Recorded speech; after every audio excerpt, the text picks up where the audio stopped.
I turned onto the lane because I had no other choice. The GPS had sputtered, its calm robotic voice insisting, recalculating, while the sun sank behind the fields in bruised purple and gold. Fatigue had dulled my judgment. A narrow ribbon of asphalt curled between endless cornfields, inviting me in. I didn't hesitate. The road had no name. No sign marked it. Even my paper maps showed nothing. It was as if this stretch of country had never existed. My tires crunched over gravel, then thin asphalt patched and repatched over decades. Fences leaned at impossible angles, barns crouched near the roadside, and the houses, though they looked abandoned, watched. I thought I saw movement in windows, shadows shifting, curtains twitching, breaths that weren't mine. At first, the changes were subtle. A fence post I'd passed on the left now stood on the right. A barn I'd driven past appeared again, a mile down the road, identical, unchanged. Then the mailbox. Same peeling red paint, same crooked tilt. Each time I thought, surely coincidence, but the repetition gnawed at me. The road felt alive. Cornstalks bent subtly as I approached, funneling me forward. Trees leaned inward, their branches twisting impossibly. I tried to turn around, but every path led me back to the same mailbox. Every shortcut, every side lane, returned me to the same bend, the same leaning barn, the same abandoned farmhouse whose windows glinted as if mocking me. Panic bloomed. I floored the accelerator, but the asphalt stretched like elastic, curving beyond reason. Barns twisted closer. Fences leaned inward. The mailbox appeared again. This time, I saw my reflection in its cracked paint. Wide-eyed, pale, trapped. The houses became bolder. One had a porch swing rocking slowly, though no wind stirred.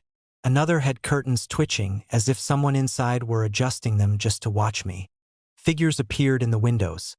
Impossibly tall, thin, faces pale and expressionless. They never moved, but I felt their gaze like claws on my spine. The road shifted. Cornfields rearranged themselves. Fences migrated to block exits. Barns and houses pivoted subtly, almost imperceptibly, until I could no longer tell which direction I had come from. Even the moon seemed wrong, suspended in the sky too low, too bright, casting shadows that followed me.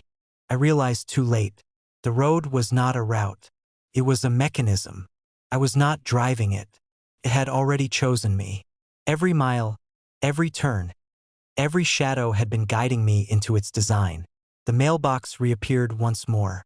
I saw it and knew I could never leave. The headlights flickered. A shadow crossed the windshield. The road curved sharply, and I drove on. I first saw him at the bend just past the old mill road. A lone figure in a faded denim jacket, thumb tucked against his chest but never moving. I slowed, instinct telling me this was the kind of place where you shouldn't stop, but curiosity won. When I passed, he didn't lift his thumb, didn't move at all, just stood there, pale against the darkening fields. Half an hour later, I saw him again. Same posture, same jacket, standing at the crest of a hill I hadn't noticed before. I swerved instinctively, heart thudding. There was no way I had looped back, not on this long stretch of empty asphalt. My headlights barely touched him, but he was closer than the road should have allowed. By the time the second sighting registered, panic whispered along my spine.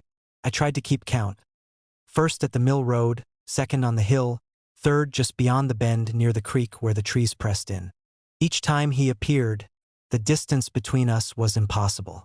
Each time, I felt the road subtly shift beneath my tires, though I couldn't explain it.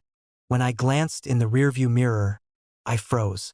There he was, standing in the middle of the lane behind me, only his outline clear in the dim reflection. My foot hit the accelerator, but every time I looked again, he was closer, impossibly balanced on the shoulder, sometimes half hidden behind trees or leaning against signs that hadn't been there before. I tried to reason it away. Exhaustion, the fading light playing tricks. But then the shapes of the road started to betray me. A fence I had passed decades ago seemed to appear again. The same dead tree I thought I'd left behind now loomed just past a bend. And the hitchhiker, he was everywhere at once. I caught glimpses in puddles, reflections in windows of farmhouses I swore were empty, even in the cracked paint of a rusted mailbox. He never moved, never blinked. He didn't want a ride. He wasn't waiting for me. He wanted me to see. Every time I thought I had gained distance, I realized with a sick twist of certainty that the road itself was rearranging, bending me toward him. Each hill, each curve, each stretch of dark asphalt funneled me back, closer, until my headlights illuminated him with unnatural inevitability. The final time I saw him, he was standing in the very center of the road, arms at his sides, face obscured by shadow. I hit the brakes, skidding, tires screaming against the asphalt. I was shaking. I wanted to turn, to reverse, to escape, but the road had no exits, no bends that would allow retreat. The trees leaned in. The fence posts tilted toward the lane. Even the horizon seemed to have shifted. I realized then the truth. The hitchhiker was never following me. The road was. It had been moving him, placing him, shaping my path, ensuring that I would see.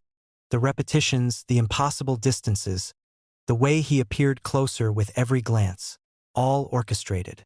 I was not navigating the road. The road was guiding me, arranging every sighting, every mile, every curve to bring me here. I glanced again in the mirror. His figure was larger, occupying more space than a human body could. Couldn't breathe. The night pressed against the car, the trees pressing in, the asphalt stretching impossibly far ahead. The hitchhiker tilted his head, and I knew, not in thought, but in bone-deep certainty, that he had always been waiting for me. And the road was showing me why.